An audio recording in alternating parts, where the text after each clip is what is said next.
What up, and welcome to another Mograph Mocast. I'm Dave. And I'm Matt, and joining us today is one of my favorite artists in all of 3D. You know him as the weird and wonderful Smearballs, Mr. Nick Denboer. Live from Disney World. Uh-oh, copyright infringement. Uh-oh. You want to get sued? And Mograph is a supplement to our site, mograph.com, which is a motion graphics tutorial site with plugins, tutorials, podcasts, and other Mograph stuff. And on the show, we talk about everything ranging from motion graphics to Cinema 4D, After Effects, plugins, render engines, doing business, doing taxes, being a contractor, or working for the man. And you can email us, info@mograph.com. Let us know what you think about the show. Give us topic ideas, comments, concerns, and grievances. Mm-hmm. Now, I would just like to start off by saying, yes, it is April Fool's Day. Yes, but this is not a joke. This is not a joke. Yeah. Stop asking me if it's a joke, everybody. No, it's not a joke. So yeah, we are officially moved over. Yeah, we have something else that's actually people probably would think is more of a joke, but it's real. We'll talk about that in a second. Yeah. You may have noticed, beside the fact that Smearballs is here, wearing his beautiful hat. Yes, it's called a lady wearing hat. Funny hats. You also might have noticed that this is the Mograph podcast now. It's a lot less bro, a little more mo. Yeah. So we're here. We've made the change, the transition. It's honestly the same show. It's not going to really be any different for the most part, except maybe less of the Tim Allen grunting. That kind of thing. I saw that joke written. And I was like, oh, he's going to say it, isn't he? He's going to make the joke. He's going to make the joke. Yeah, I usually don't write any of that stuff down. I usually leave that out, and I highlight it for me only, Oh, but man. No. So stupid. Oh my gosh, the 90s. Anyway. I got my 90s hair. So... We're going to be making that actually looks good on me. Nice hair. I might get this. We're going to be making a slow transition over to Mograph. We've got a temporary website up right now until we get some of the other pieces rolling out. We got a lot more coming later this year. Yeah. And right now we're starting with the show. Uh-huh. We didn't want to sit around and wait until everything was completely ready, or else it would just take forever to have everything ready and hit the button. So we got to do it in pieces. Yeah, exactly. That way we can, the biggest thing with branding is you got to be able to bring people over, to your new brand and stuff. And we're really excited about this brand, and we've got, things that we're going to be rolling out over the course of the next, the rest of the year and stuff like that. So, it's an honor. We'd start with it's an honor to be the first Mograph podcast. The first guy. The honor is ours to have you on the show, honestly. Well, thank you. It's good for both of us. And it's not a joke. Not a joke. No, that is not an April Fool's. No, but we would like to really thank the community. Yes. For everything. We started this as nothing. We started this as literally the two of us hanging out and doing motion graphic stuff, and then we did the podcast not live on our own, and then that kind of started getting traction, and we got Slack, and just everybody in it is part of the whole. Like it's so great. Like you make it what it is. It's amazing that it's grown how it has. We've got 600 members in the Slack channel. Yeah. And it's just so hard to keep up with. It's the community has just exploded. Yes. So I can't wait to hang out with everybody and have a lot of fun in Vegas. There's something else that we wanted to talk about now because we have been working with the Monday Meeting guys. I guess you would say is their official name, which is Liam and Mark, and we have a little video that we want to show you today. About a new project we've been working on. We've been teasing it just a little bit, but I'm going to go ahead and play this real quick first, and then we'll talk about it. Have you noticed lately that we've begun to spend more and more time in front of our computers, and less time talking to each other? Is modern motion design stressing you out?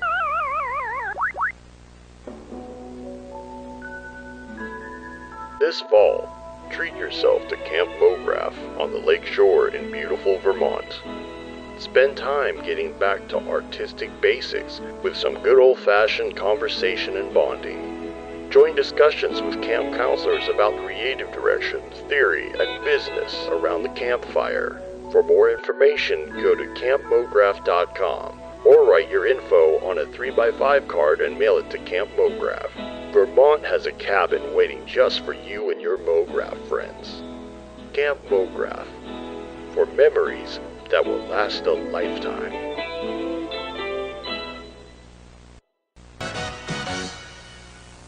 So that's a little bit of something that we're working on. If you are listening to the audio version of the show, of course, you can always check the show notes. We'll have a link to that in the show notes. Yep. And you can check it out. That is not a joke. That is really something that we're doing, and we're really excited about it. We have some incredible super plans. duper excited.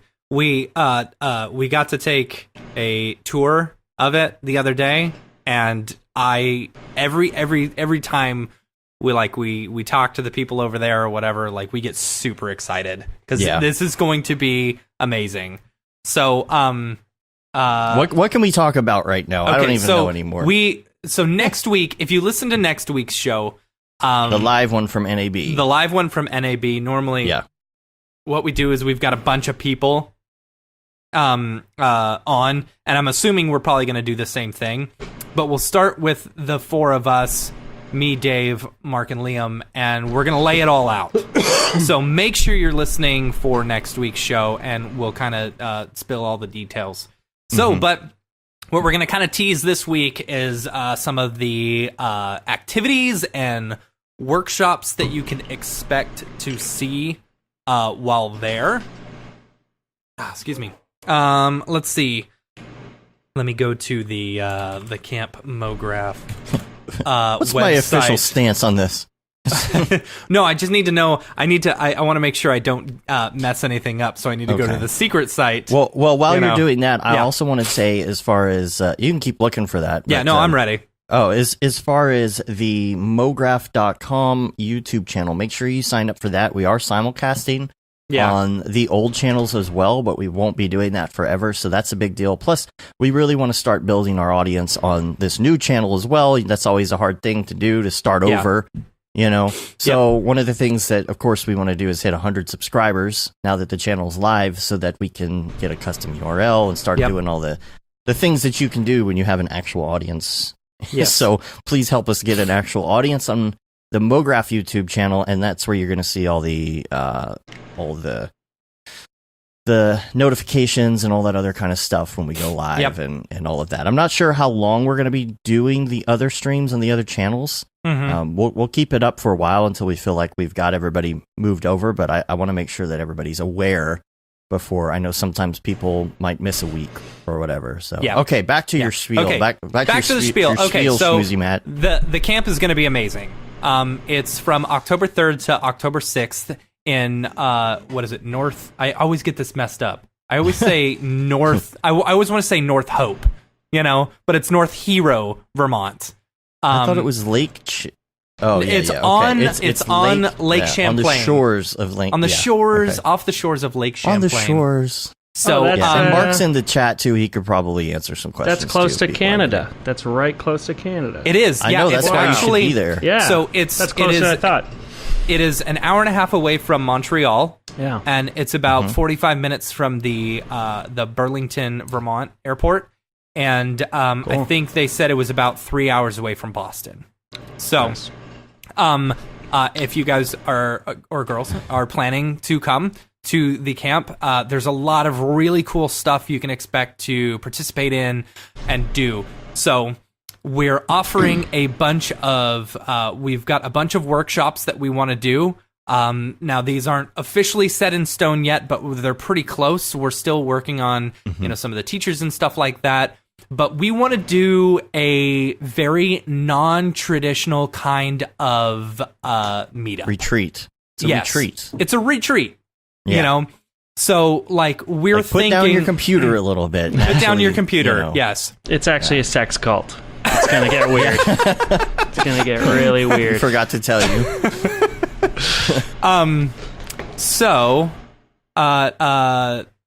sorry, my wife is texting me. She doesn't know we're doing the show early. Yeah, right. Okay, so what our biggest thing from the very beginning was we want people to be able to chill and relax. We don't want people to worry about like computers or blah blah blah. So we decided we want to go for very hands-on, very back to basics. Yeah, a very stuff. Hands-on type approach where it's not your traditional all right, everyone now click this button and blah, blah, blah. There's not going to be any computers. It's going to be like... There may be a couple computers for a couple presenters, maybe for some really very basic things, but this is like hands-on stuff. Yeah, we're still working out all the details, but as far as what the workshops, how we will take care of them, but all of them are going to be very non-traditional. It's going to be things that you can take over to your 3D or your design skills. Like, for example, sculpting. So we're going to do a sculpting class with actual clay and stuff like that, and kind of talk about how you can take real life aspects of real sculpting and, then bring it over into ZBrush or Cinema 4D or something like that. We want to do some my biggest thing is I always feel like people can get so much more out of just basic design principles and stuff. So we want to do a design principles course or workshop and a color theory workshop. We've got a principles of animation workshop, and all of these will be done in a very non-traditional kind of way. So it's going to be very hands-on and super fun. Now that's some of the workshops that we're going to be offering. And on top of that, you've got, this is a summer camp. This is YMCA. This is, so we're going super old school, just like the video, super old school, 80s camp vibe. So what's awesome about it is you can come to the camp and you can do a lot of these, non-standard workshop stuff where you're kind of meeting with professionals and learning and meeting everyone else. But you can also do all the standard camp stuff. We've got tennis and basketball and fishing and archery and canoeing, ping pong, baseball, volleyball, dodgeball. They've got a frisbee golf range, a climbing wall, and so much more. It's going to be... there's going to be nighttime campfire chats, that kind of thing. And that's what we're really excited about, because people can get back to talking to each other, like the video says, and just kind of relax and really get to know people and unplug for a little bit. You know, it's will there be internet and Wi-Fi there? Yeah, there's some.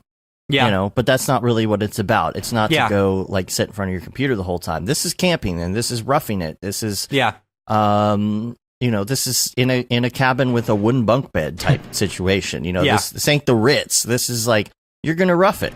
It's like AA for people with internet addictions. Right, there you go. That's a good way to look at it. I totally like it. Sit in the circle at the campfire, be like, my name is Nick, and I have a problem.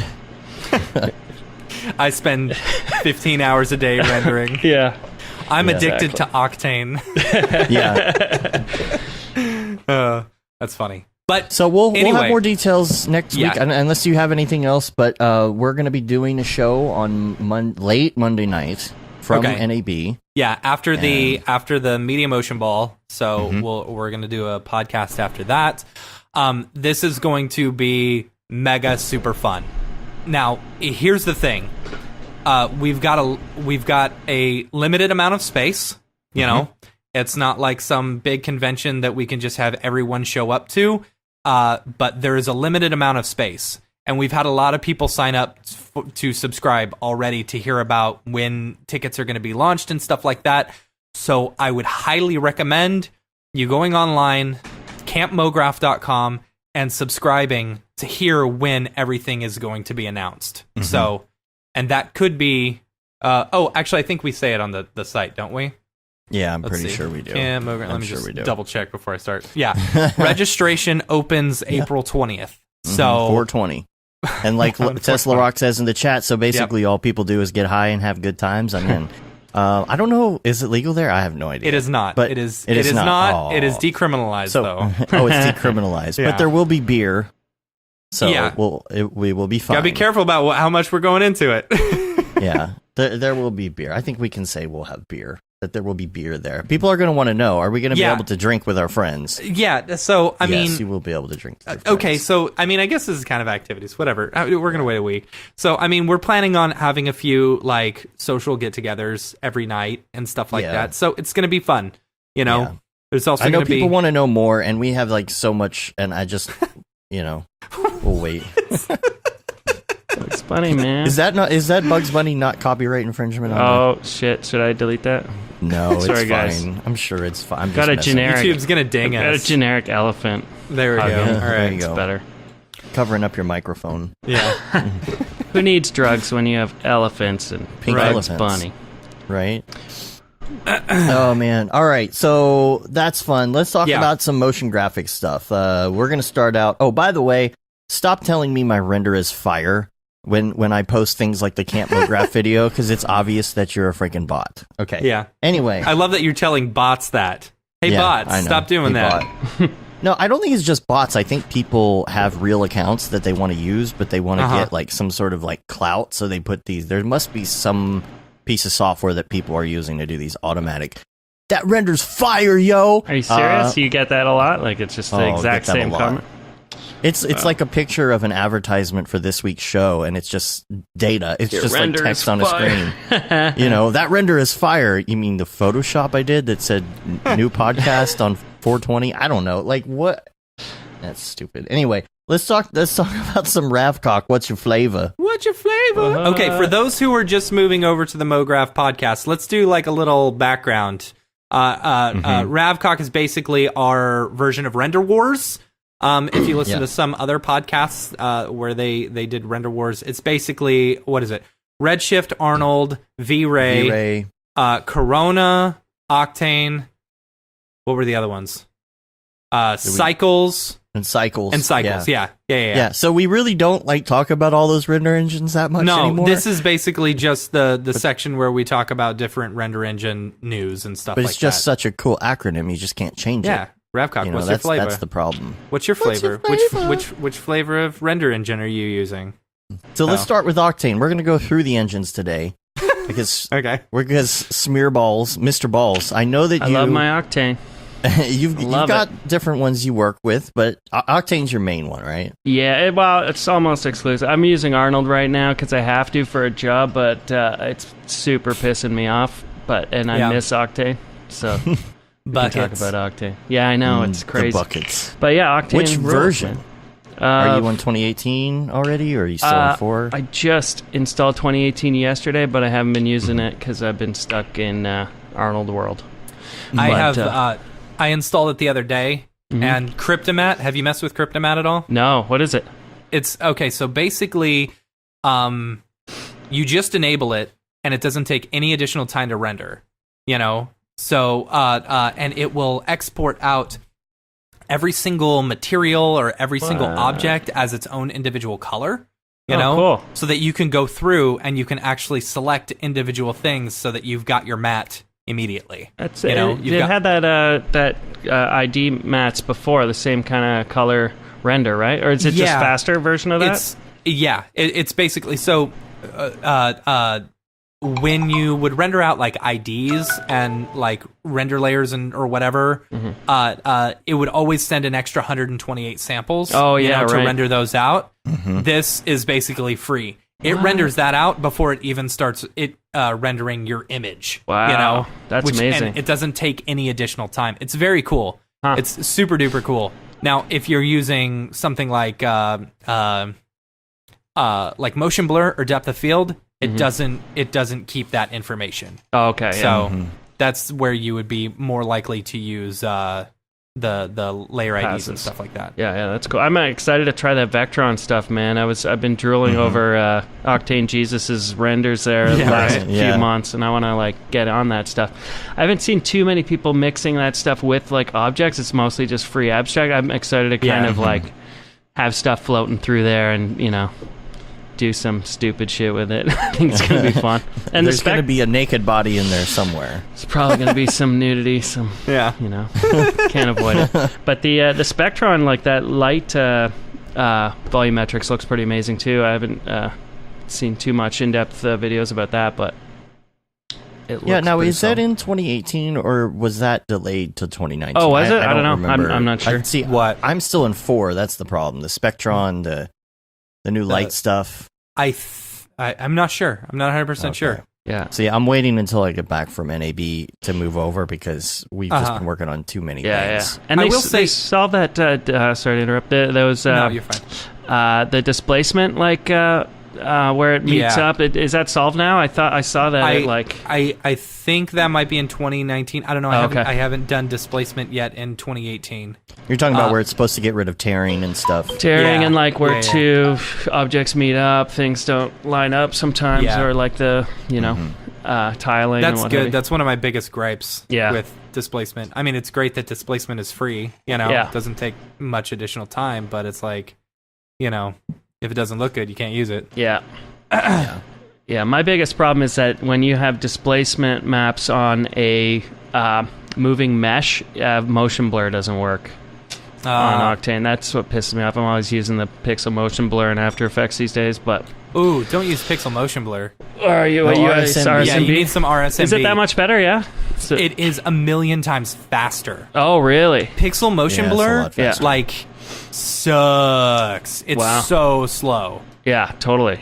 I didn't know it was that much faster. RSMB, it's what is it, $100 or something? Yeah. You can export a vector pass as well. Yeah. That'll really help you. Don't just throw the stock Pro RSMB on there like Matt does. Yeah. Do a vector pass. Cool. The thing is, things are going really so fast that, you don't always notice it. Yeah. It can do some weird smudgy things sometimes. Sure. Yeah. Especially with fast stuff.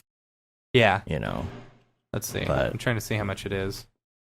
It's relatively cheap. It's like 100 and change. Pricing. Okay. Mm-hmm. Pricing. Yeah. Real Smart Motion Blur for version 6, $109.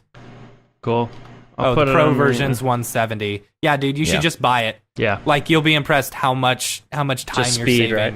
Yeah. Cool. Yeah. Add it to the pile.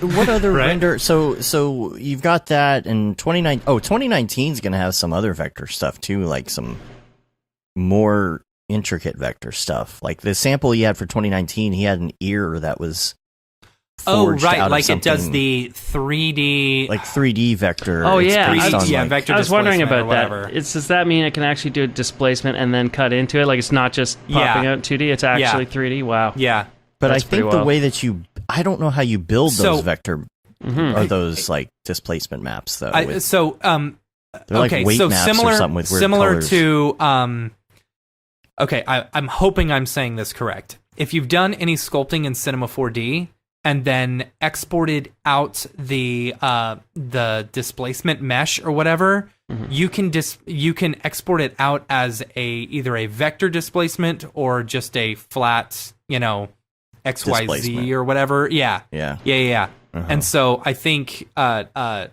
it's I don't know. I don't know, but you can do it. I know you can do it in stock Cinema 4D when you're doing the sculpting stuff, so that you can put high res displacement onto a low res poly. So I know you're working in Arnold right now. So have you tried the GPU beta yet? I haven't, just because honestly I'm new to everything. I learned how to use Maya and Arnold in a day so that I could render some stuff. Actually, Tokyo Megaplex there, he hooked me up with his buddy Miguel, who's been doing some rendering for me, but I had to also pick up and do some renders from here. And I'm doing this kind of crazy project. I can't totally talk about it yet, but it's for it's for KFC, and we're doing a pretty high detailed character. And I'm working with this guy named Dan Rorty, who's an amazing character artist, and he built this rig that's so detailed. It's every little part of the face is rigged with a slider, and it's really unbelievable. Geez. And the hair was insane. Like there's millions and millions of hairs. Is this the one where like the video was posted the other day and it was showing like moving the little pieces of the face and stuff? Is that the same one? I'm thinking like it went viral or something. Don't think nothing's been released yet, but it's probably like that. It's pretty insane rig.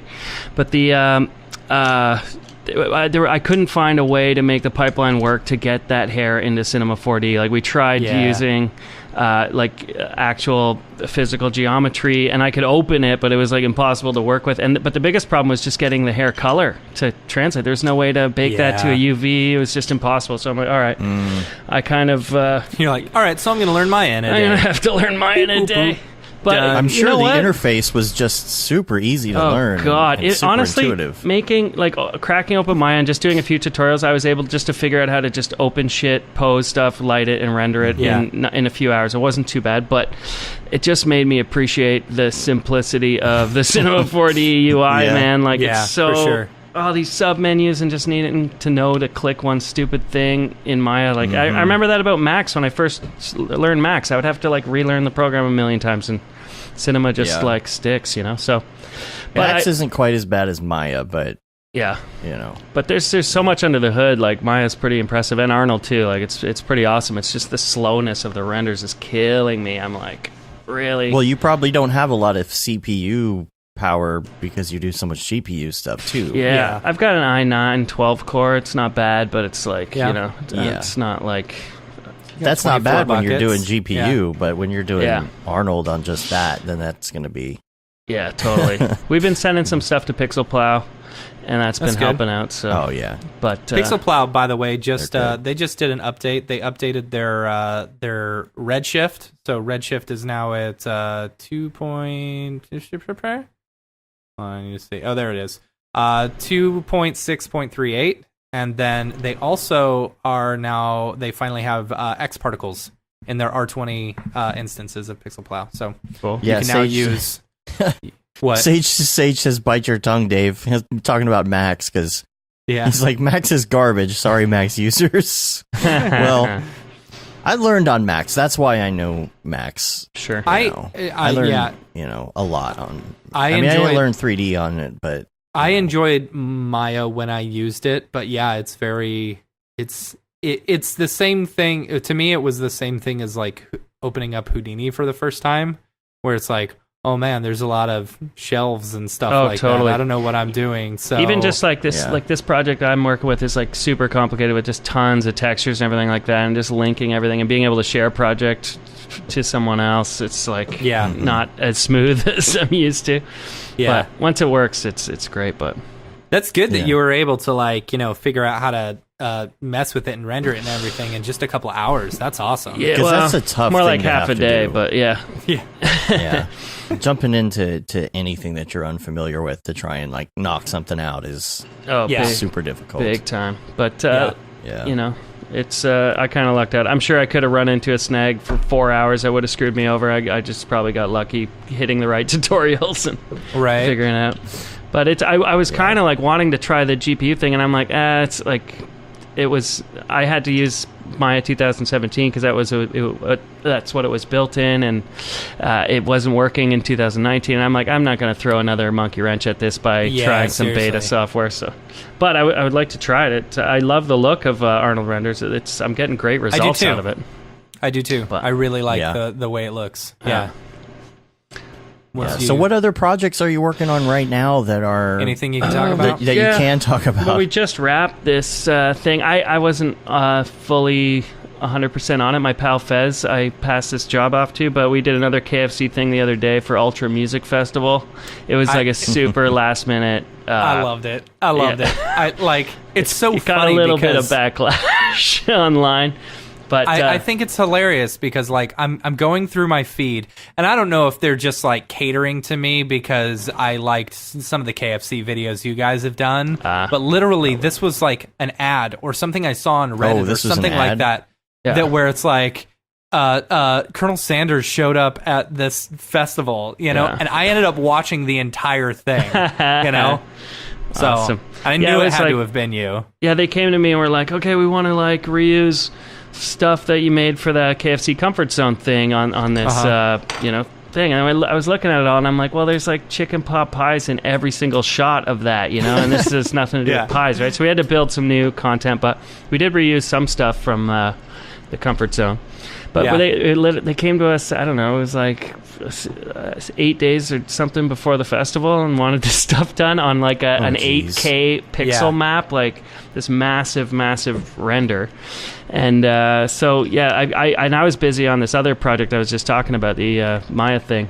Yeah. So I just like probably spent like 3 days just like pumping out. I 3D modeled the Colonel's head and just made some like bopping in Signal, and just like busted out some renders with Alpha. It gave them to my buddy Fez, and then he used Resolume software to make a whole bunch of like abstract backgrounds and overlays and stuff like that. Because he can just pump that shit out in real time. And then then he just like pulled up like 3 all-nighters in a row comping it and sent it out. So it went pretty smoothly and fast, and luckily there was like no room for them to have notes. Is this it? That's it. Yeah. So okay. Oh, that's pretty funny though. They have someone with the Colonel Sanders head, like he's dead mouse or something. Exactly. Yeah. Okay, I'm getting it now. Oh yeah, and that stuff behind him is very recognizable as your work. Sure. Sure. Oh, there was some definite backlash online though. It's pretty funny. Like I think Marshmallow was like, "Oh, I could think of other artists who'd be better have on stage than Colonel Sanders," and I think he deleted his tweet. But it's like, you know, KFC probably paid out the ass for this and paid paid his fee. Marshmallow's like, I can't believe someone stole my idea of putting a giant head on while I'm doing a set. That was totally his idea for sure. Yeah. Oh. So what other things are you working on? I'm doing this other thing that's kind of a giant pain in the ass, but it's like a labor of love. It's I agreed to do it, and it's like no budget. It's like you know the art rock band, the Residents.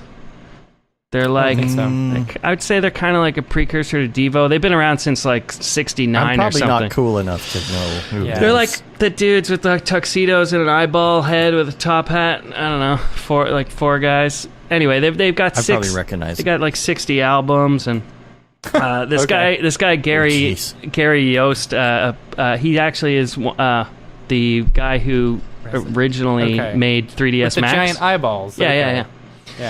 Anyway, this guy Gary Yost came up to me and asked if I wanted to work on this thing, and I've kind of listened to some of their albums way back in the day and was like, oh my god, they're still around, and like they're like, you know, the main guy's like 76 years old. This guy Homer Flynn. And oh my gosh, you guys, have you seen their website? No. Did you design their website? No, I didn't. It looks very much your style. Well, send me the link. I'll put the link in the dingus, and I'll open it up. Yeah, it's pretty weird. So they've just done weird shit for decades, right? So I'm doing a VR music video for them. They shot a performance in San Francisco that's like this he's like the lead singer's wearing this like cow outfit, and it's actually pretty heavy music. It's crazy watching a 76-year-old guy like throw down and scream and shit. So I replaced the audience with this giant coliseum, and it's like the song's called Die Die Die, so there's going to be all these like deaths and crazy shit happening in this coliseum, and it's very like kind of Roman architecture. So it's like but it's also a big 8K render because they shot on this crazy VR camera that's like super high res and stereo, so it's a nightmare. Oh, nice. Yeah, stereo. 8K. Oh god, like stereo 8K. Yeah, it's gonna be fucked. But I'm doing it all in cinema. There's not gonna be a ton of After Effects comp shit. It's just like render it out and whatever. So there's next year's NAB presentation right there. There you go. It's gonna be crazy, but it's, you know what? It's fun, and I've got like most of the year to work on it, so it's cool. And then I'm what else am I doing? I'm working on a video content for inside a video game for these guys at Typhoon Studios. Okay. Yeah, you should dig that up. So it's content for inside a video game. So this is like video that plays in the game? Yeah, so like there's like a home base in the game, and then we're making these weird commercials that play while you're in your home base. Nice. So it's like a fake Martian exploratory game. It's like a free roam kind of thing, and it actually looks pretty cool. So it's kind of like in Grand Theft Auto, whenever you'd go into the movie theater and you'd watch like a movie or something, or like your house, and the TV's sitting there playing the yeah, exactly. So I first passed off this job to my buddy Davey Force, who I did the chickening with, and all kinds of stuff, and he knocked off like 3 hilarious commercials, and then they came back to me and were like, we want more. So I kind of tried to knock something out in a week, and it's taking a little longer than I thought, but it's a fun project, so I'm just kind of chipping away at my spare time. That's cool, man. And then the rest of the time just planning for this NAB presentation. Yeah. It's going to be amazing. Yeah, let's talk about that a little bit. This is your first one. Yeah. This is your first presentation from Axon as well, right? I know. Your first NAB? It's pretty amazing that they asked me. I know you guys kind of had a hand in recommending me there. Thank you for that. That's amazing. Yeah. Little bit. No, here's the thing. I recommended you last year. Oh, yeah? And I think what got them on board was I said, you guys don't know Smearballs? And so we're all at dinner on Sunday night, and I pull out my phone, and I pull out your reel, and you literally had the entire area laughing. Like, they're just like, yeah, we got to get this guy. So amazing. That's great. Well, it's going to be super fun. I'm excited, and it's like a ton of heavy hitters to be up there with. It's pretty cool. Oh man. Yeah. Like, I'm like, I was joking before. I'm like, what am I going to do? Go up and just present stuff I learned on these other guys' tutorials already? And now here's the guy who actually taught me how to do this shit. It's cool. Yeah. But no, it's going to be fun. I'm going to crack open a bunch of my old projects. I'm going to go deep into the Deadmau5 video with all the tracking and projection mapping and the character builds on that.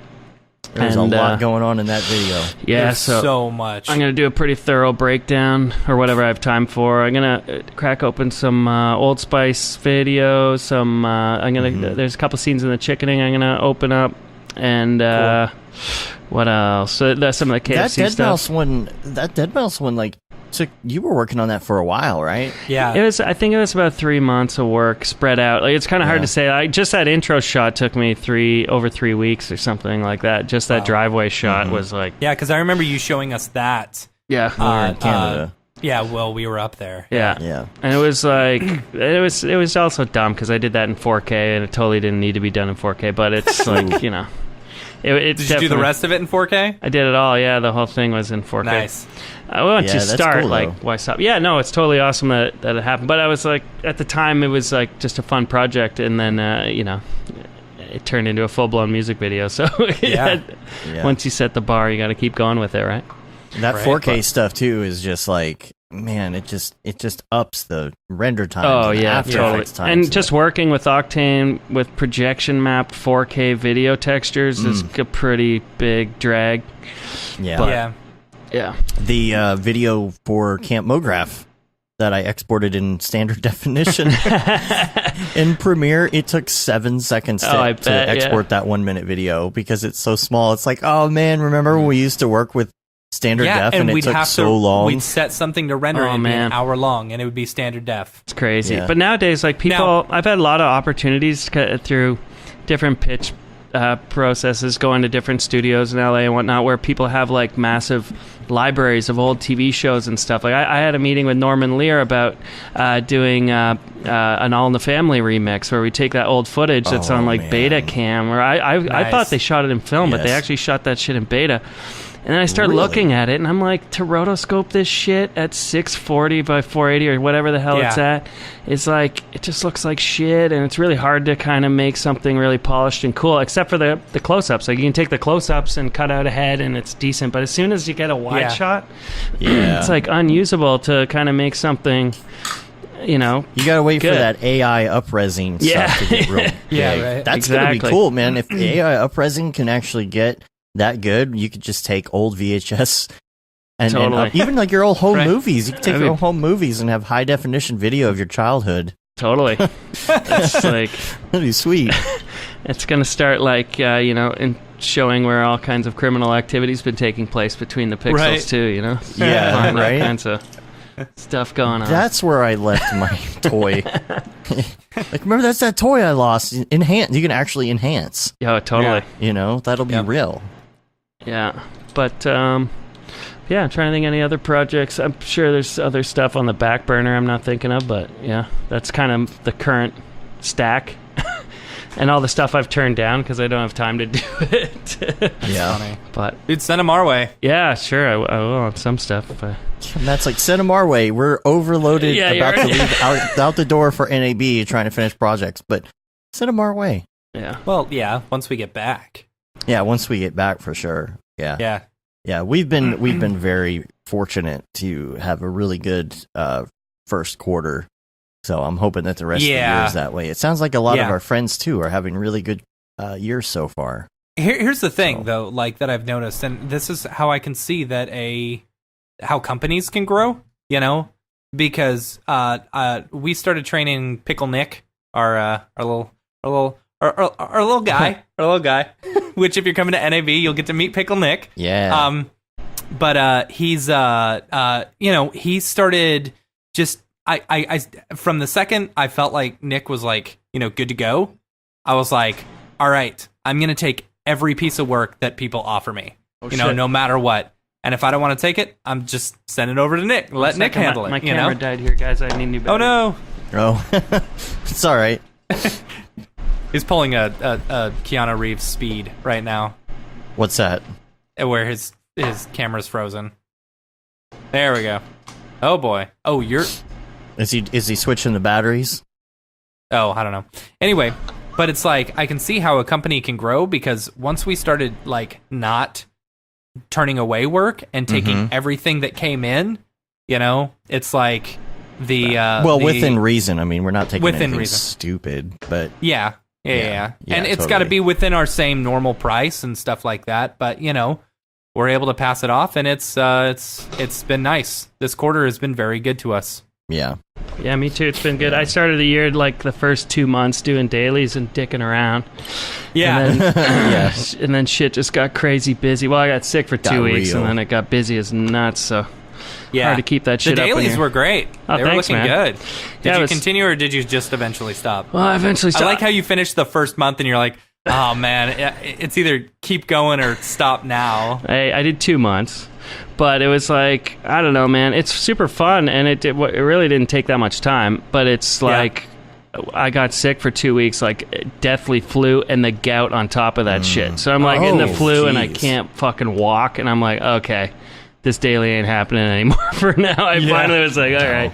And then all my jobs kicked in at once, and I was like, okay, fuck. But I'll get back into it. I'm going to pull up, you know, May's looking like it's pretty chill, so might get back in the game. It's super fun, and it's like, I don't know, it's just good to kind of like get new challenges and kick something out. Totally. And learn while you're doing it, you know? Yeah. So it's not finished yet, but we'll dive back in. Did you guys ever do that? Did you pump out I've done any a deals? few dailies and stuff. I'm runs? more of like a tinkerer. Yeah. Like, I don't like to necessarily put out a render, but I like to tinker with all the toys. Sure. You know? Right. It's like, I don't want to spend the time making a polished thing just to show that I know how to use a particular software. You have to have a reason to do it. Yeah, exactly. Yeah. You know, Sure. I don't I did mind a releasing couple. those. But you know, it's like I did that little robot thing for fun. It's just, Yeah. that was just I had an idea.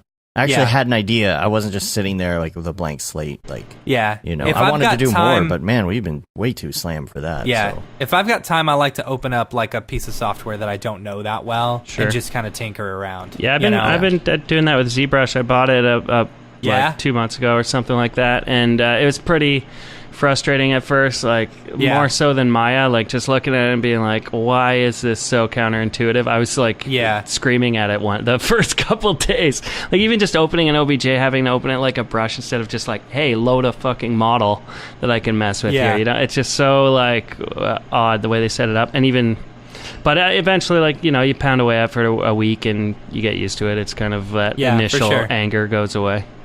Yeah, I think you spend like 3 days in any one program and you'll get a pretty good understanding of some of it. Totally. You know? I just really wanted to learn the retopo process for scans. Like, you know, when you get scans. So that was amazing to learn, like, and clean up models. It's like the biggest plus. What is your process in that? I would love to. So you basically you use a Z remesher in ZBrush, and it kind of puts like a square, grid over it just remeshes your model, and it does a really amazing job kind of out of the box.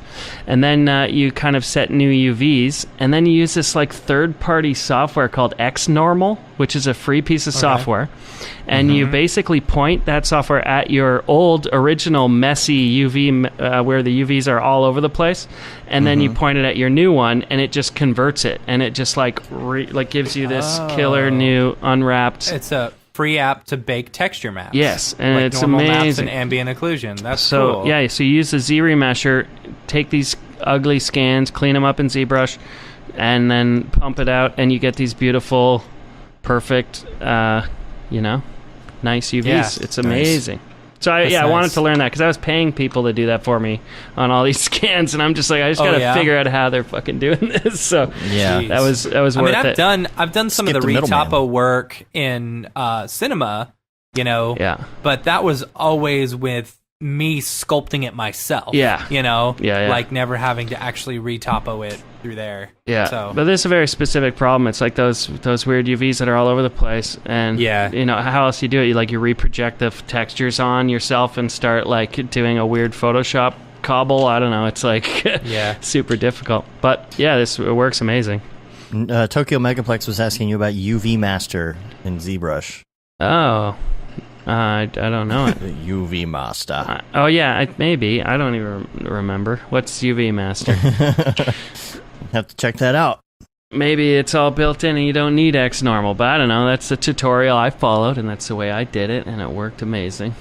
But nice. Oh, it's a plugin. I see. Cool. I'll check it out. He put in quotes plugin. Yeah. I don't know if that means like. Yeah. Let's talk about NAB. Because let's do NAB. Let's talk about NAB a bit. First of all, I wanted to talk about the buttons. Okay. Oh my gosh, Dave! I want to preface this by saying Dave is absolutely incredible, and he loves all of you guys way too much. Buttons. This is only about half the buttons. He did way more work than he needed to, and you guys better all love him for it. This is half of the buttons. I think there's going to be more than 1,000 buttons. At this point, you had to buy more buttons, right? Yes, and the Mograph.com buttons were actually manufactured, and so these are just strictly the people's buttons that are going to be there. I tried to really look at our list of like who we know is going to be there and make sure I have everybody covered. But hopefully everybody sent anything. This is last call because today and tomorrow the buttons are finishing because I got to pack them up and put them in the individual baggies and stuff. You can see mine and yours, Matt, here. Yeah. Coming out really nice. These are great. Look, little grayscale, little Node Commander there. Otoy, Sage, Camp Mograph. Nice. Who else? Look, you can see one Tokyo Megaplex right here. That's funny. That's wicked. Super excited to do that. Now I wanted to talk about the button process, the button trading process. Oh my gosh, I think it's hilarious that you're turning this into like a Pokemon trading card type thing. This is totally like a Disney World pin situation. Trading. Flair. Like, this is something where like you don't just give the buttons out willy nilly. Like this is a big deal. Like when you it's like Mardi Gras beads. You have to make out with everybody. You guys owe me whiskey. That's for true. Yeah, you do. Not me. I didn't do any work. Okay. There are about 20 buttons for each person, give or take, because most likely if one of yours didn't come out correctly, I didn't print a whole nother sheet in order to do that. So the whole plan was that there were going to be like 10 to 15 buttons. So it starts with 20, and whichever ones make it and actually work, they get into the bag. But so, give or take. Now, but here's the thing about trading buttons. You've only got a maximum of 20 buttons to give out during the week, right? So you have to use them wisely. You have to give them to the right people. And also, oh man, wait till you see. I can't show it. Wait till you see what we're doing for people. Wait till you see what we're doing for people. Got him a little gift. I would show it on the show right now, but he listens to the show and I don't want to spoil the surprise. Yeah. So there's that. And then we have so much swag. We've got a good amount of shirts, not a lot of shirts. You got to get rid of all that Mograph Leftovers. Right. I should bring the leftovers, limited edition. I think they're all basically given away. I think all the T-shirts are gone. I've got a ton stickers of and buttons. Yeah, stickers and buttons. We got a big bag of buttons, but we have tons more buttons. We have tons of Mograph stickers in multiple sizes. We've got the 3-inch, we've got the 2-inch, we've got the buttons, we got the pins. We've got what else do we have? Merchandising. What else? We're experimenting with a bandana. We've got. I think the bandana idea is stupid. I want a bandana. Koozies. We're gonna have these koozies for our little private party. And by the way, if I have not talked to you and you're going to NAB and you're going to be at the pinball party and you want to do something after and you're a listener, I really want to make sure you're taken care of. So if I have not talked to you about this thing, there are slots that are running out. So please hit me up if I haven't talked to you about that. It's really important. Yes. Because it's going to be an incredible night. So we're going to do two things. We're going to talk about what's going on at NAB. Yes. We're also going to... Did I cover all the swag? There's just so much swag. Did I cover everything? I'm sure you did. What else did we... I feel like there's something else that we got that I didn't mention. Should I look? There's a huge box of swag in the corner. Nah, don't worry about it. The other thing we're going to talk about is what in the world you're supposed to do to survive. Yeah.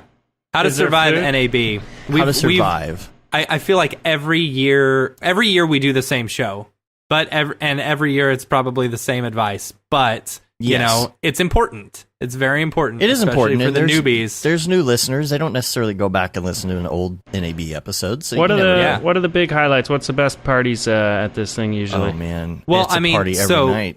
Yeah, every night there are parties. Since you're with the Maxon crew, like basically, Sunday night is the big beer house one. Oh, so if you haven't already gotten your if you haven't already gotten your tickets for that, I think you might be able to search Beer House, maybe. BEERHAUSE NAB. Let me see. Events. Oh man, I don't even know. Yeah, I don't know. I don't know how to find it. There's going to be a lot of people at that event. There will be a lot of people. So you're going to want to make sure that you get tickets for that. The tickets are free. That's on Sunday night. And I think they only let 300 people in. So if you don't get there early.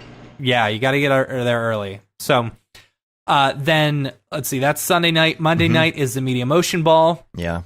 Which, you know, for me, it's give or take. Yeah, a couple you don't years have ago, to dress up for that. People were asking about that in the Slack this week. You don't have to get fancy. I am going to wear my Pink Flamingo shirt or my, I've got a lobster shirt as well. I'm going to wear one of those. I'm going to wear this hat. This is how I'm There you go. Please do. I want to buy one. I think you should really get the hat like that to wear. Yeah. It looks like a bunch of fish or something. Yeah. It's like Neville Longbottom's grandma's hat that Snape wore when he came out of the What about closet. Aaron Neville? No. Neville Longbottom, dude. Everyone's saying Neville this pinball Longbottom. party's where it's at, eh? Yeah. Yeah. Okay, let's finish Monday. So Monday night is the Media Motion Ball. I think there's still tickets available. I think those are around $50 or so. I could be wrong. Yeah. A couple years ago, Red Giant gave away their entire Red Giant suite, which is awesome. Last year, they didn't. What do you mean to everybody? Everybody was like, everyone. Yeah. It was like $3,000 in software to every single person. Yeah, it was pretty amazing. Yeah. So it's like Oprah shit. Right? Yeah, like last year, they're like, okay, we're not doing that again. Just a heads up. Yeah. And you can't top that, you know? Yeah. So, but there will be prizes that they give away. There's also, you know, food and stuff. So it's sure to be a fun time, you know. But it's gotten bigger every year. So just be prepared. Let's see, Tuesday. So Monday night after that, we're doing the podcast. The big podcast. The big podcast. All the peoples. I think we're going to be at the Airbro and B, pending the Airmo and B. Airmo and B. Yeah, the Airmo and B. So, I think we do have to test internet wherever we go. There's a couple Airmo and Bs, and the thing is that whichever one has the best internet, that's the one we're going to, and can hold the most people. And hold the most people, and we need to. Somebody will test that, I'm sure, and let us know because we just got to be able to stream. I've got to test a lot of the stream stuff this afternoon. Actually, Yeah, you guys are doing the tech on the presentations too. Is that right? We are. Yeah. Oh wow. Yeah. Yep. So there's going to be a pretty kick-ass rig, hey? Yeah. I think it's like a, what is it? Yeah, we got a good rig. It's either a 12 core or 18 core machine or something like that. It's pretty legit. Nice. So yeah, except if you're working on a Mac. Yeah. If you're working on a Mac. Well, like, yeah, if you're still working on a Mac at this point anyway, it's kind of hard to accommodate. Yeah. Oh, man. Yeah, really excited about that. It's going to be a great show. We'll talk about Camp Mograph. We'll get everybody in there talking about. There was some idea I had the other day. I wish I could remember what it was now.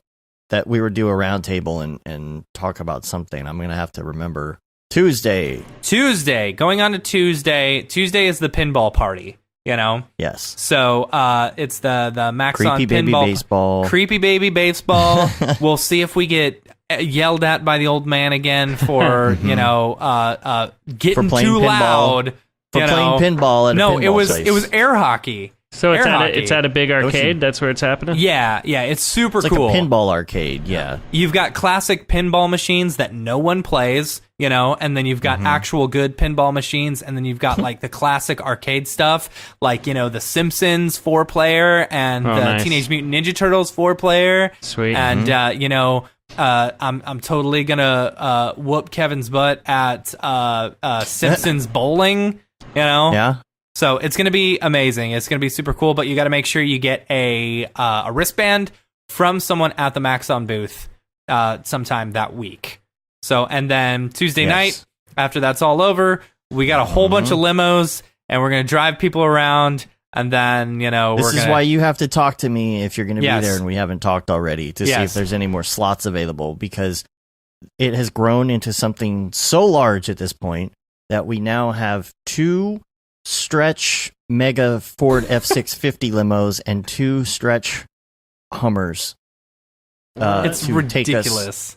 I just journey. I just want to point this out. Like, I want to say thank you so much to every single listener and every single person who has just helped us out. By listening to the show and listening to the See, that's doing what I was trying to say earlier. I know. You guys were just like, yeah, whatever. No. It's been amazing to see it grow like this, because 4 years ago we got a limo and we were talking about it on the podcast or whatever. Maybe this was 3 years ago. I don't remember. Well, the year before, 4 years ago, we actually had a limo and we had some friends in the video industry. Yeah. And we hung out with those people. And the next year, we're like, oh, well, let's do a limo again. But none of those video people could make it to Vegas and so that year. We ended up just taking David Ariev to the airport. Yeah. In the and limo. we picked up my friend. Yeah. Wow. Yeah. And we were just in this empty limo by ourselves. Yep. It was sad the trombone. most sad thing in the world, right? And then every year after, it has gotten exponentially bigger and bigger and bigger, and we appreciate everyone who has just made now Mograph.com what it is, Yeah, so if you have signed up for this event that we are doing, you need to show up. Yeah. So because what's going on? It's one night where we're just driving around in a limo, or going to several events in the limo, or what's we've got. You'll get in the limo. There's going to be this is a mograph.com/iDesign joint. Okay. So the limo half of it is ours. The karaoke part of it is EJ's. So that's how we're dividing up the party. But you have to have this. You can come to the karaoke thing to an overflow room and everybody will be there. But if you want to do the whole experience, you leave the pinball party, you hop in one of these limos. There will be probably a bottle of liquor in each one. Yeah. And EJ's going to do the beer for each one. Yeah. And we kind of travel around on the strip. We won't be able to do too much of the strip because it is a little drive to get there. Yeah, it's about 20 minutes away. So so we'll do that. One of the limos will stop at the MGM to drop off for anybody that isn't going to go do pinball the rest of the night. But the karaoke, the karaoke thing. But the guest list on this is epic, and I'm just telling you, it's going to be a lot of fun. It is going to be a lot of fun, and so make sure you talk to me if you haven't. We're gonna just drink and go to do karaoke. I mean, we'll be nice and warmed up for some karaoke by the time we get there. Yep. I got 3 karaoke songs. I got Play That Funky Music, White Boy. All right. I got Dobie Gray, Drift Away. And then I like to end the night with some Marvin Gaye, Let's Get It On. Oh, wow. Oh, my gosh. Yeah. Good old stuff. Yeah.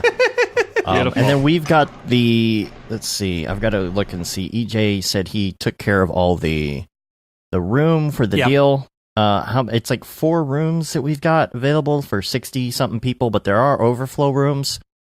So, yeah, we're going to make it work. Wednesday is, we've got kind of a Maxon event going on that we're going to Wednesday, so...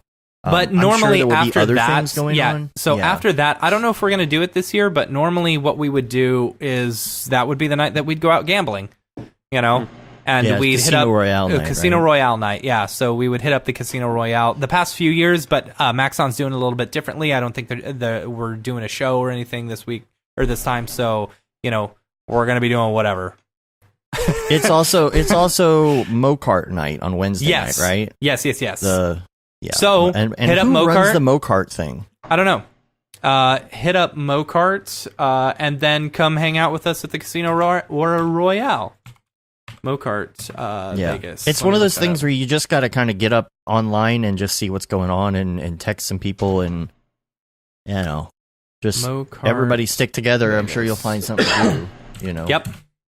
2019. But yeah, that's what these koozies are for the limo. Yeah. The limo ride. Yep. So that'll be fun. Okay. That is Wednesday. Thursday, I don't know what's going on Thursday. Like Wednesday, Thursday is kind of backwards. It's kind of flip-flop this year. So we're just going to see where it takes us. Real quick, the Mocart is April 10th, right? So that would be Wednesday, right? 7 to 10 p.m. at Pole Position Indoor Raceway. JC Tecklenburg runs the Mocart thing. Yeah, that's right. I knew that. Yeah. So okay, cool. So next week is going to be crazy, and you're not going to be sleeping much at all. So just be prepared for that. Can I go to the bathroom real quick? You go to the bathroom. All right. And I will continue. You're stuck with me, Dave. Yes. Stuck with me. I'm gonna talk to you about staying healthy. Yeah.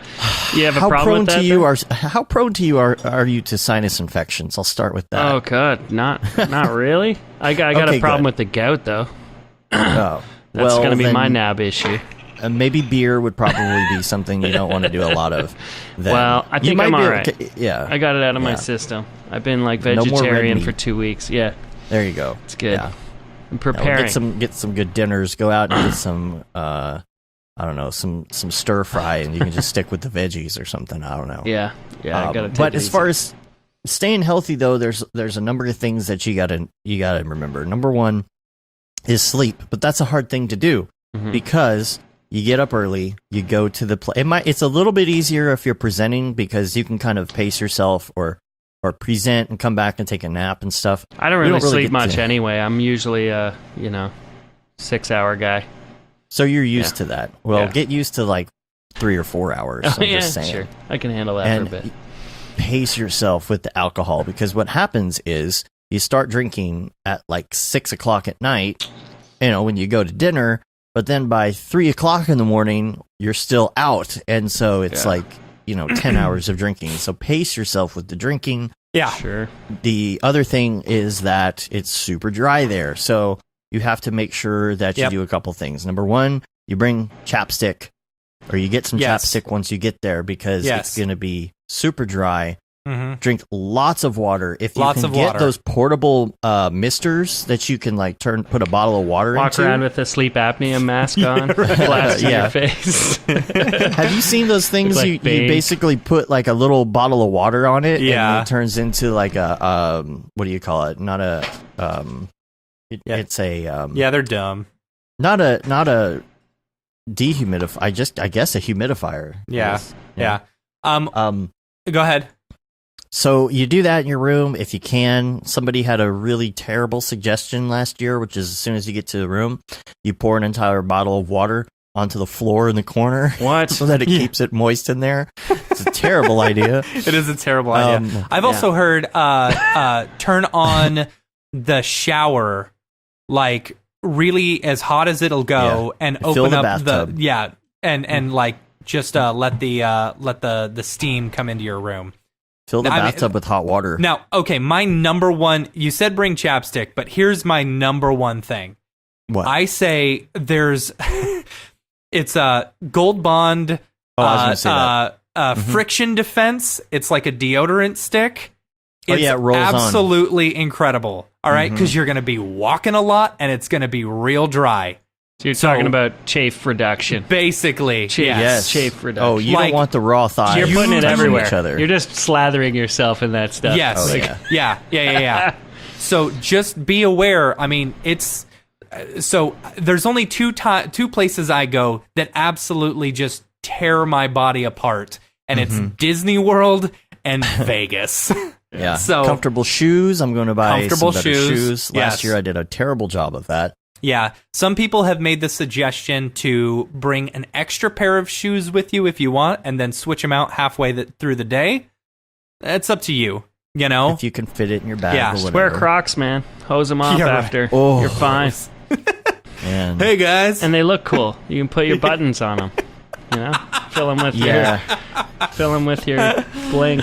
Who else in the chat room has some other tips? I think that's mainly the thing. If you can't sleep, just make sure you stay healthy. Make sure you bring yourself a lot of Tylenol or whatever your headache thing of choice is. I don't know, BC powder, whatever you want to do. Yes. Vitamins, maybe, if you're into that kind of thing. What else would keep you? Tokyo Megaplex says zinc supplements. Yeah. Come back, zinc. Come back. No? Anyone? Socks and sandals. Whatever. Man, I'm telling you, socks your feet and are sandals. going to. Yeah. Pedialyte. Rick says Pedialyte. That's that's true. Keep yourself hydrated. That's the main thing. Electric. I actually like to use this stuff because as soon as I get there, it's like it's one of those things because there's so much smoke in the casinos and stuff too, and the dry air. People still smoke in there, hey? Yeah, that's illegal. Dude. Holy shit. Yeah. That's the thing. So it's unbelievable. And it doesn't matter if you're in the non-smoking room or anything like that. You're still gonna get it. Oh, and yeah. So Rock of Force snacks. Bring some snacks. Yeah. I recommend. I highly recommend going and grabbing like a 12-pack of Cliff Bars and just keeping them in your backpack.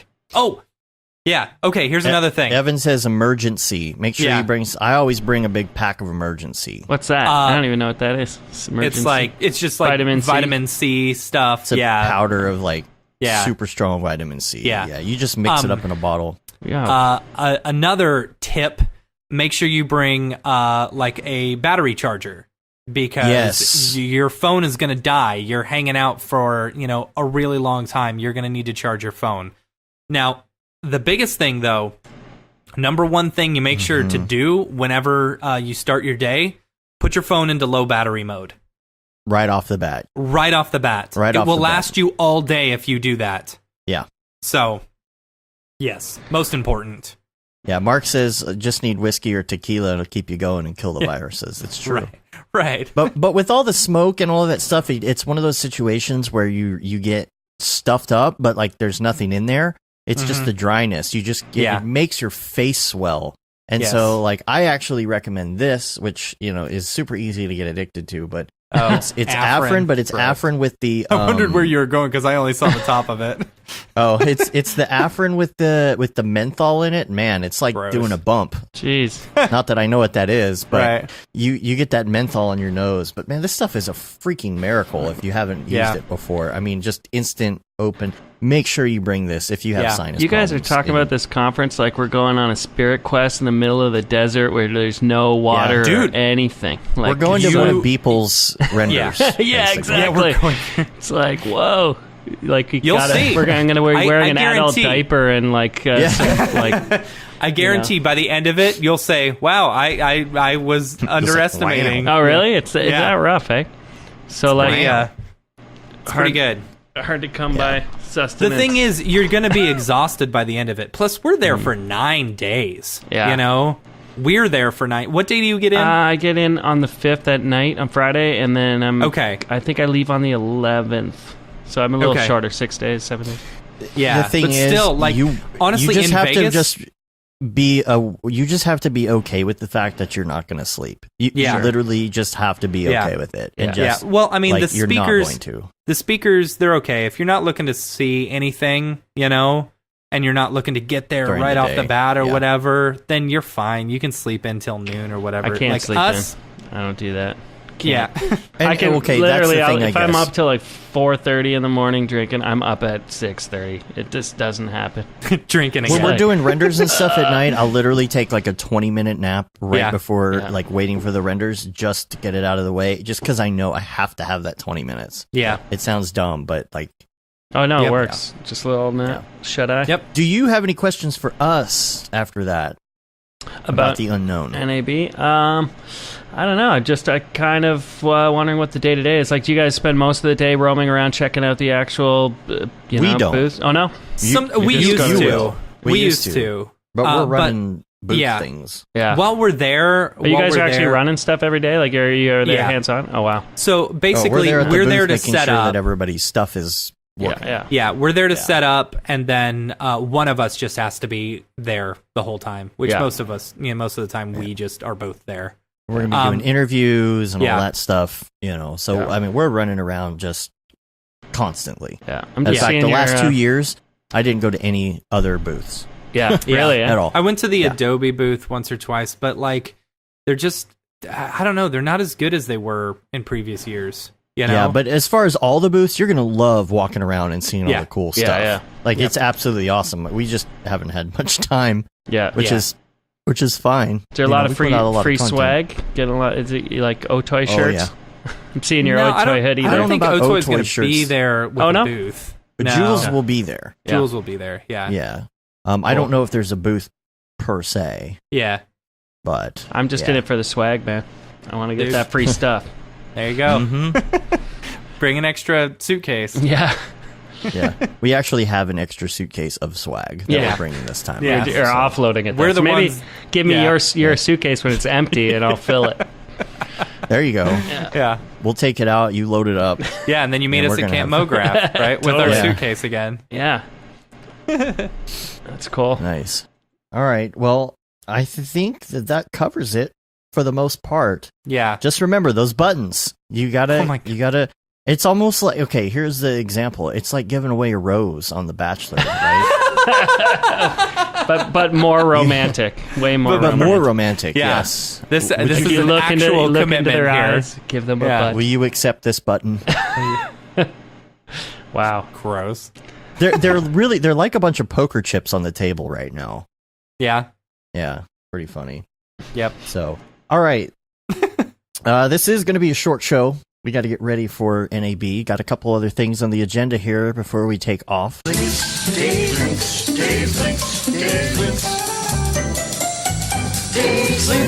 have some links, but I also had some week wrap-up stuff that I moved to this section because I didn't want to talk all about that when we had all the other fun stuff to talk about. And so a couple things I wanted to talk about. I've been working on the new thumbnails and stuff for Mograph and all of that, and I've been working on getting templates together for the videos that we're going to do in Vegas. Anything that I can do ahead of time that makes life easier later on, I love to do. So I've been working with using data sets in Photoshop, which I know have been there, but I haven't really had a reason to like use it for anything. So I started messing with it, and it's really great because you can do an Excel spreadsheet or something with a bunch of people's names for lower thirds and bring them in, or these data sets, and you can even use it with things like other files. You've got smart layers and stuff like that, and you can link them to things in a spreadsheet. I've never even heard of this.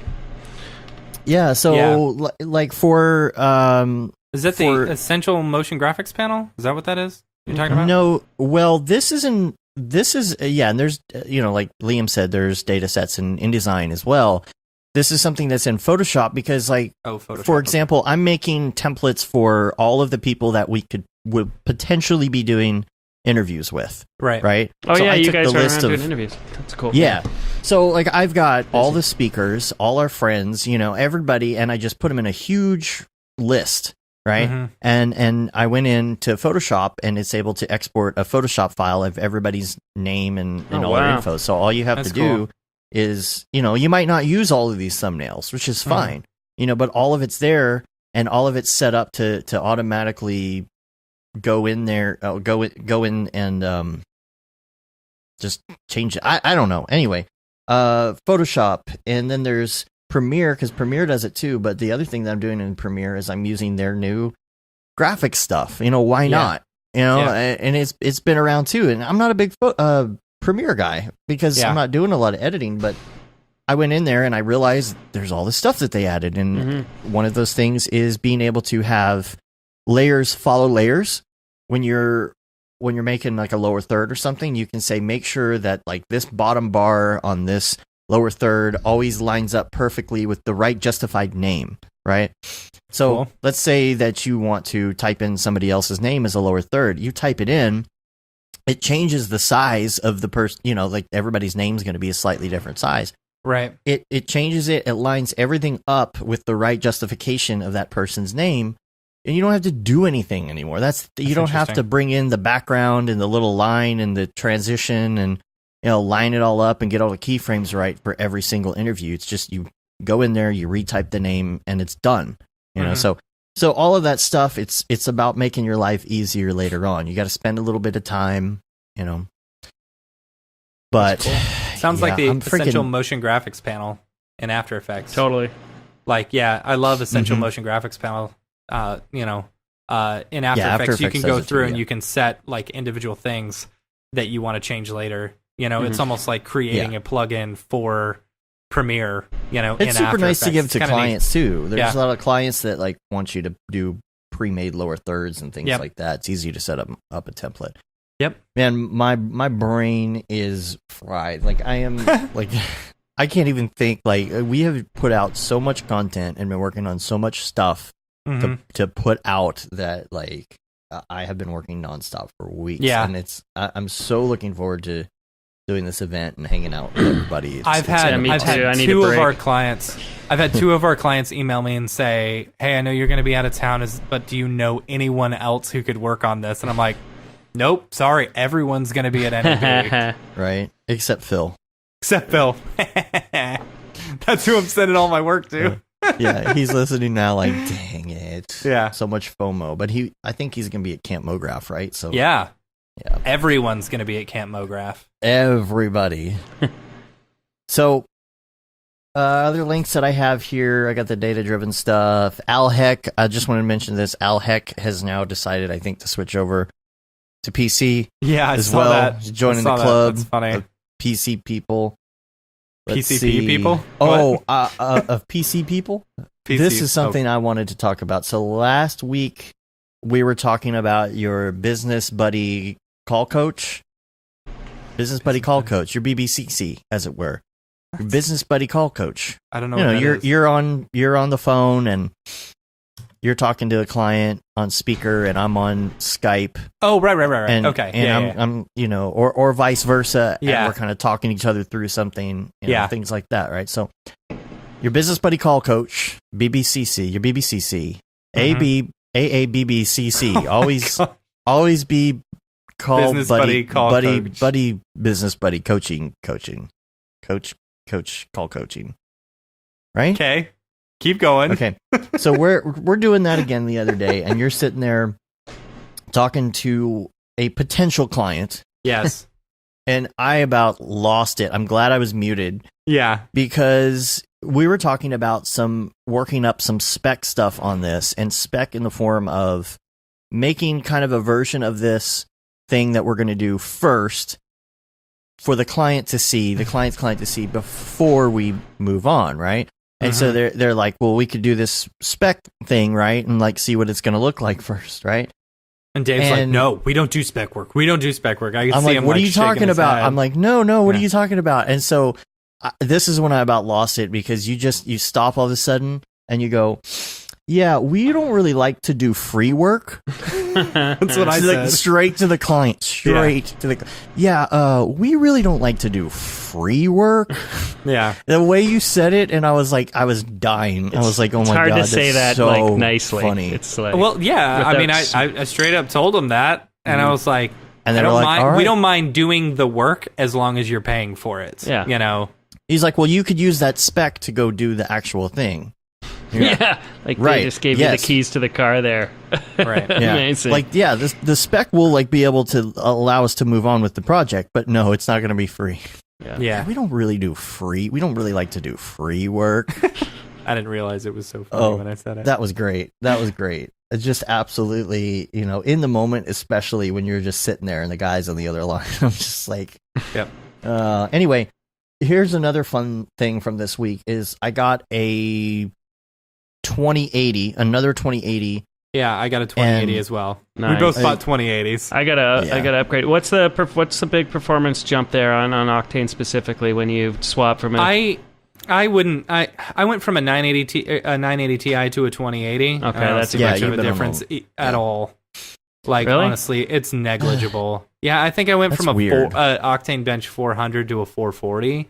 Okay, which really isn't that much. Your RTX stuff is going to really help. The yeah. I mean, but the thing that's still down the road a ways, right? Yeah. And my main thing is that I am. This is my second 2080, so I'm in the position now where I am on Octane 4. I have to wait until I get my 2018 going, but I did buy a 4-slot NVLink and hook that up. Okay. Yeah. And so now I'm going to be able to have that combined VRAM. So instead of 8, I'm going to have 16 plus the two 2080s and then a bunch of 1080s behind that as server. So what's the NVLink work like? Is that an actual separate processor as well? Like it's just like having it's just like having another machine on your network? It's a little thing. It looks like the Batwing. Okay. Is what it looks like. It looks like a little toy Batwing almost. Yeah. And there are these little things that you pull off of the card and then you stick it on top and it links the two together to make them one card essentially. Cool. You know? So it's not the same as SLI because what I like is just having the VRAM. That's going to be great because I've really been. So you can double up your VRAM on that then? Like you can get 24 gigs or whatever? Yeah, it's a combo of all of them. Yeah, and great. I think they have NVLink that will do 3 cards. I think. Oh, I gotta look that up because they have a 3-slot and a 4-slot. You got to make sure that you know how many slots are going to be. There's a diagram. Mm-hmm. So I got the 4-slot one and it links the two together. So it combines that VRAM together into one. Cool. So you can imagine if you had something like a Titan or 2080 Ti, you're really going to have some great VRAM. But I haven't been able to try it yet, so I'll report back when I find out. But the main thing that happened is I also have a 1060 in here that powers all of the monitors. I use it for everything that's not rendering, right? Yeah. And so because of the way I have it laid out, that new 2080 had to go on top of the 1060. Mm-hmm. And so I'm sitting there working on something and it's rendering really hard, and all of a sudden I hear this like zzz, zzz, zzz, zzz, zzz. I'm like, oh god, like it really sounded electrical. Uh-oh. It sounded like arcing to me. It wasn't just the fans like rubbing or something, or I thought maybe it was, right? So but I shut down the computer because I'm like, I don't want this thing to blow up. Like immediately shut it down. And I check it out, I turn it back on, it's not doing anything. There is this new software, well, new to me anyway, the temperature monitoring software from EVGA. Like they have a new one, and it's really slick looking. It's really cool. And if you have the EVGA cards, you can change the LEDs. You can make the LEDs change color based on temperature, which is really cool because like if your thing's turning red, it's.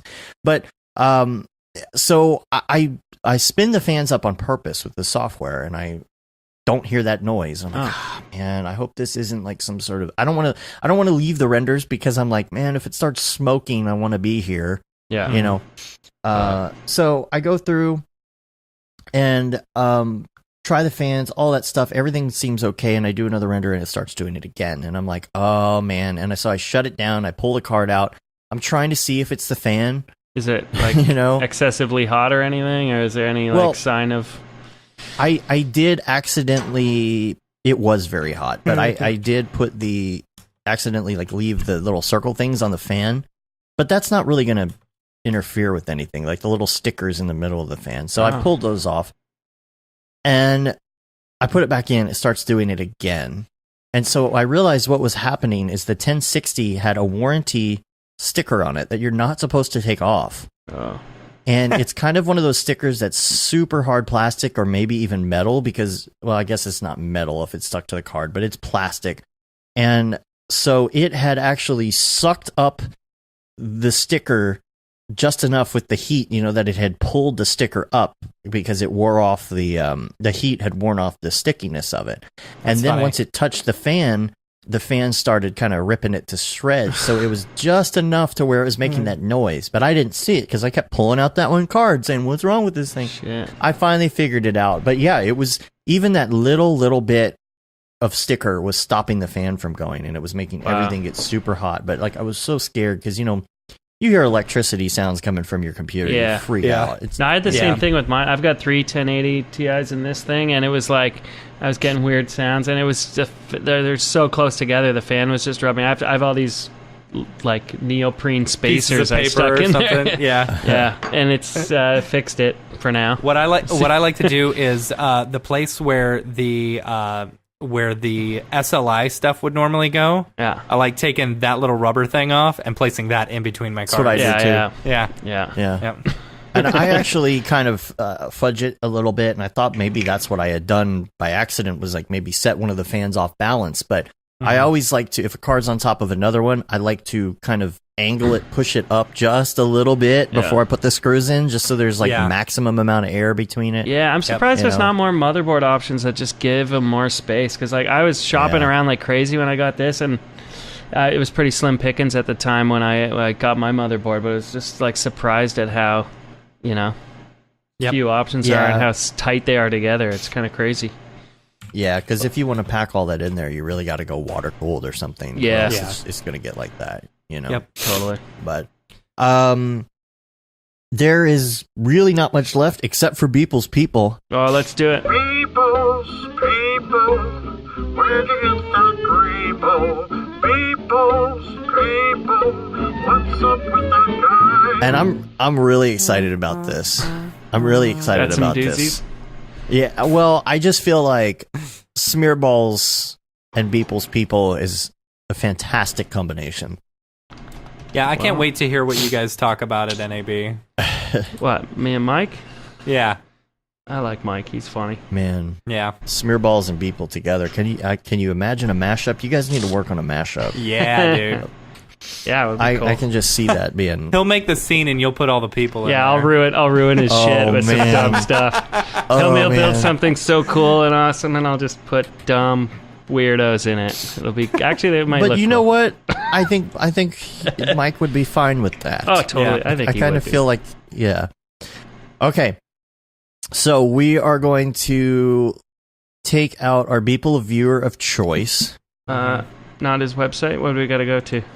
Well, whatever you use to view his stuff. I like to use Twitter. Okay. It's up to you though. Sometimes some of these things like don't post everything for some reason. I don't know why. And he has so many good ones recently. Like I think I accidentally skipped over some because he did another mushroom thing after we talked about the mushrooms. Yeah. They were talking about the satellite signals or whatever, and he did like another piece called adaptation. This isn't actually on the list for today, but I did notice this because you remember last week Simon was saying that the mushrooms receive the satellite signals. And now we've got more mushrooms in here. It's called adaptation. And I'm wondering if these things are receiving satellite signals for these houses. But that's not one we're doing today. We are going to go to March 29th, the Overlord 2019, and open Crystal Overdose. I saw that one the other day. Yeah. And there's a bunch of elements I want to talk about. Number one, like the crystals are kind of... Well, everything's kind of cartoony. It's kind of got this smudgy, cartoony... it's not quite cartoony, but it's almost like... I want to say... It's almost like denoiser smudgy, but like in a good way. So? But in a good way. I don't know. I mean, it could be like a paint filter or something, but you see this guy sitting here in the corner with his astronaut suit on and all these crystals. I'm wondering, are these crystals like drugs? Yeah. I don't know. And there's okay, so maybe it is some sort of drug, or it's they could be poisonous or something like that. He's probably dead. He's dead. Yeah, he's either dead or overdosed or something, or dying, because I think what happened was one of these crystals accidentally exploded, you know? And so it caused to get into his lungs or into his breathing apparatus or something, you know? The crystal came up to him and went, bark, bark, bark, bark. Back, and then it exploded. I think it's gout, man. It's those uric acid crystals. They just grew and grew out of his foot, and he died of gout. All right. Everybody in the future has gout. Yeah. Yeah, too many hot dogs. Oh. Speaking of which, wait until we do a hot dog eating contest at Camp Mograph. That'll be fun, right? You do that thing where you dip it in the milk and then swallow it? No, you don't dip it in milk. You dip it in water. Oh, water. Oh, sorry. My brother-in-law competed in a McDonald's chicken nugget eating contest. What? Jeez. And he's the only one who took it seriously. He was actually soaking them in water and then eating them and stuff. Yeah, well, he came in second. He ate I think it was 60 chicken nuggets. Whoa. In 5 minutes. That's pretty gross. Yeah, so he didn't want chicken nuggets. How many did the winner eat? Oh, I have no idea. Yeah. Wow. No idea. But that dipping the hot dog in water is so gross looking. It's yeah. Milk would be worse. Milk would be better. Maybe. I don't know. Maybe chocolate milk. Chocolate milk and hot dogs. Chocolate milk and nuggets. Okay, what else we got? All right, so we've also got March 30th. This is called Low Frequency. And to me, I immediately think back to the mushrooms again. Low frequency, it's almost like they had these big satellite dishes and they weren't working. And so they figured out that the mushrooms actually work. Maybe. I mean, that's if this is in the same world as the mushrooms. I mean, I'd like to think that it is. I'd like to think this is right before the mushrooms happen. Maybe these are mushrooms once all of the mushroom skin has been taken off. Maybe it's like California, where in California they hide the nothing to see here, folks. This is totally just a weird looking tree. Yeah, this is the weirdest looking tree ever, but you get great cell phone reception. Or Disney World. Disney World, Animal Kingdom, the tree of life in the center of the park is actually a giant antenna. Cell tower. Yeah. So I bet you anything these are just the uncovered remains of the mushrooms. Yeah, because, what's going to hide a giant satellite dish better than a giant mushroom? Right. See? Yeah, it's like those cell phone towers that look like trees. Yeah. Same kind of deal. I fixed it, boss. Fixed it, boss. Those look pretty dope, though. Hit the satellite, boss. Yeah. I like the sky. I wonder if that's one of GSG's I'm thinking that looks like a GSG sky. Yeah, it's a pretty sky. I love that sky kit. I use it for tons of stuff. It's so good. I know. It's the best HDR. It looks so just because most HDRs, I still got to mix in an octane sun or something to get the nice shadows, and this is right out of the box. They work great. Yeah. I'm pretty sure this is. It looks a little smudgy, but I bet this is all post stuff causing the smudginess. But yeah, that totally looks like one of those renders. Yeah. All right. And then the last one, I love this one. This one is very pretty. This is yesterday, so March 31st. This is called Literal Divide. So gorgeous, and it's so clean. I really look how many it's got a lot of going on in there. Yeah. Did you notice that the top area, the literal divide could mean the center, but also if you look at the top and bottom, look how many more people there is at the bottom versus there are at the top, and how much nicer the top is versus the bottom. Man, that's good. Yeah. It's very good. It's a very good beneath. piece of art. Yeah, piece of work. Yeah, that's cool. So the digital slums. Yeah. I guarantee you he was actually thinking about that when he was making this. Yeah, that does. Michael say, nah, I don't know. I just threw a bunch of stuff on there, but I bet you anything that's what he was thinking. That's a very, very good art piece. Yeah, people look into his stuff quite a lot, but I think that that was probably on purpose. There's Yeah. the poor people's people on the bottom, Right? Yeah. and the rich people's people on the top. So Are those Kit Bash buildings in the back from Kit Bash? Probably. Yeah. Yeah, probably. yeah, he uses a lot of Kit Bash. I gotta get saw my hands on some of this. Those are cool. Yeah, for real. I bought the destruction kit. It was pretty good. Yeah. I used that for a video I did recently. There's a video that I saw. I'm going to have to do a little more research because I would like to figure this out. But I saw somebody using VR to do Kit Bash stuff, and it was a program that would allow you to like. It could have been medium, but I couldn't tell. But you could place everything. Yeah. But then you could take photos, so you could design a scene and like do all of the DP stuff with your Oculus Rift on. That's pretty cool. Which Medium's is pretty really amazing, fun. actually. I just for the first time opened it up and like it's kind of screwy because I got a Vive. I'm using Revive to do it, so the controls are a bit like frustrating, but it's pretty amazing just to be able to open OBJs. I think it's got a little bit of a limited resolution on it, but it's like you can open up some pretty high res stuff and start messing with it. Dave, did you see the preview for the new Vive? I did not. I saw the new Rift. What's the new Vive? No. Okay, so it's Is it the inside Vive out Index. tracking? Yes. It is. See, that's Yes, where it everybody's is. going. Okay, What's so Wireless Inside out sorry, tracking. the Valve Index is what it's called. So it's got two cameras on the front, so I'm assuming it's inside out tracking, but it's also got the dial on the bottom to where you can fix your distance in your eye and stuff like that. Oh, cool. I don't know. It doesn't have any information about it except for the thing. I've seen some speculation about it that it's called the index or whatever because it has to deal with index of refraction, which means it's going to look more realistic and stuff like that. But I don't know. That's just what people have talked about. But it's May 2019, so next month. Wow. Cool. All right. Yeah. Didn't they already launch? They launched a Vive 2 like just last year, didn't they? Yeah. Or like Yeah. It wasn't Tokyo that much. Megaplex says that he actually prefers to start all of his sculpts in medium. Yeah. He said medium is greater than ZBrush is greater than Cinema 4D. That's interesting. Honestly, I haven't used medium in a while. For so maybe sculpting, it's pretty awesome. I haven't done much detailed stuff in it, but it's pretty fun. And I've heard good things about Quill lately too. Have you played with that? It's all right. It feels more of like once, more of a drawing thing.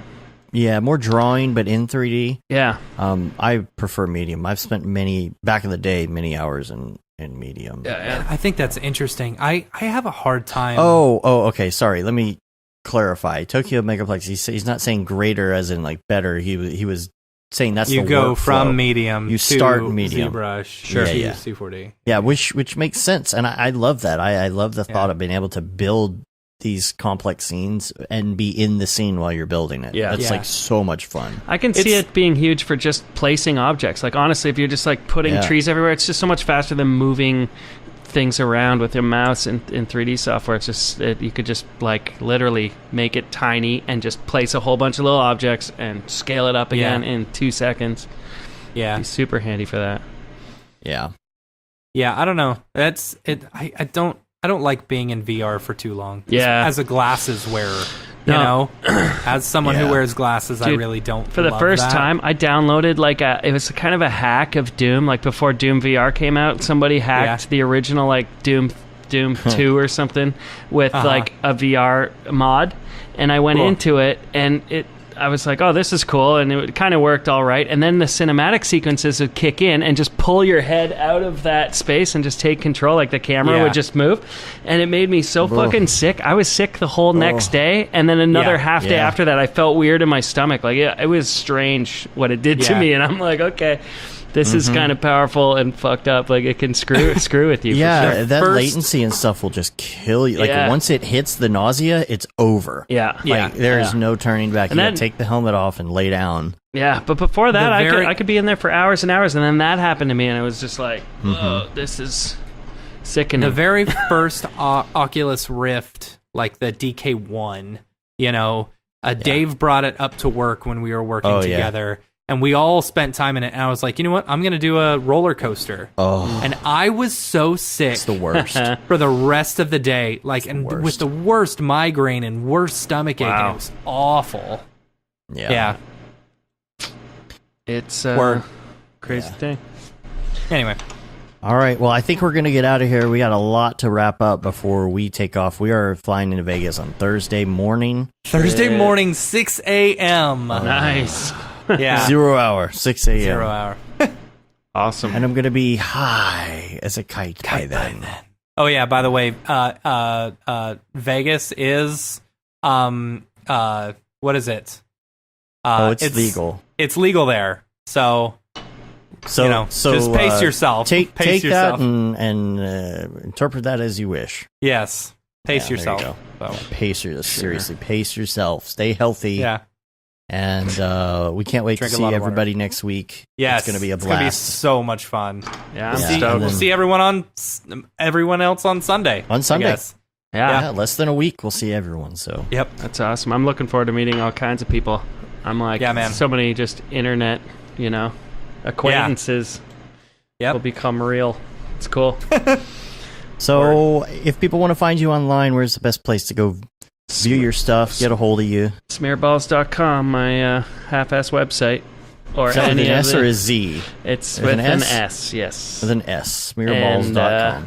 Yeah, it's got links to all the places. Cool. Awesome. Cool. Well, we're going to get out of here. You can rate us on iTunes. You can leave a review. It helps get our ratings up. You can also subscribe on your podcatcher of choice. That helps as well. You can subscribe to our new newsletter, which I need to get a little link to for that. But basically, if you go to mograph.com and you go to any of the sign up for more information things there, that'll get you on the newsletter. You can say you've been there, done that, got the t-shirt with the Mograph logo tee, the Paul Babb Feel the Bab 2020 shirt. All the profits from that go to Doctors Without Borders. And then the Render Things shirt, hoodie, and long sleeve shirt that's out now, which I really, really love. And and where do they find those? They just go to Amazon, right? Just go to Amazon. Yeah. Well, eventually we'll have a little product page put up and all that kind of stuff. Yeah, we're still working on it. Yeah, so that's about it. We're on Facebook, Twitter, Instagram, Periscope, and of course YouTube and mograph.com. And thanks everybody for tuning into our first show. We're really ready to start doing some new fun stuff. Start seeing that throughout the rest of the year. Yeah, maybe I'll start doing tutorials again. Oh, that'd be cool. Yeah, that would be good if we had tutorials. That's funny. Man, you're just piling on the Instagram filters now. That's all I got. Yeah, that's working real well. I maxed it out. Yeah, it's working real well. It was an honor to be the first Mograph.com podcaster. I appreciate it. Yeah. That rules. Yeah, man. I appreciate you being on. It wasn't an April Fool's joke. It wasn't an April Fool's joke. No. We should have pointed that out at the beginning. This is not an April Fool's joke. I know we said it. Yeah. Did we? Okay. Yeah. I don't know. Maybe we didn't stress that enough. Yeah. But looking forward to Vegas. It'll be fun. Party with you guys. Yeah. All right. Cool. Well, that's it. We're going to get out of here. Awesome. Until next week. I'm Dave. And I'm Matt. And I'm Nick. Have a good one. Later, yo.